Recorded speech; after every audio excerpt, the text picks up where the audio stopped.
நான் இப்போ சொல்லக்கூடிய இந்த கருத்து இருக்குல்ல, விஸ்வரூப தரிசனம் என்பது, அந்த கருத்தும் இல்லாத நிலையில் புத்தர் சொல்லக்கூடிய சூன்ய நிலை, நம்ம சித்த புருஷர்கள் சொல்லக்கூடிய வெளிநிலை, நம்முடைய ஞானிகள் சொல்லக்கூடிய அருட்பெருஞ்சோதி, அருட்பேராற்றல், conscious awakening state, vacant state, அந்த ஸ்டேட்டில் எல்லாம் இருக்குதுன்னுலாம் சொல்லக்கூடாது, ஏதும் இல்லைன்னுலாம் சொல்ல முடியாது.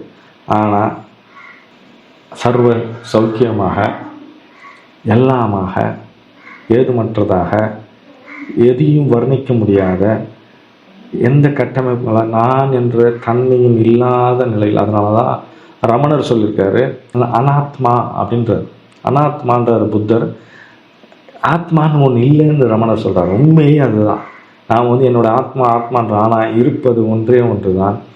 அந்த ஒன்று எந்த கட்டமைப்புக்கும், எந்த வரையறைக்கும், எந்த சொல்லுக்கும் மனதால் அளவிட முடியாத நிலையில் அந்த பிரம்மமாக அப்படியே நிற்கும் பொழுது தான் அதுதான் அந்த விஸ்வரூப தரிசனம். அதுதான் நம்முடைய நிலை.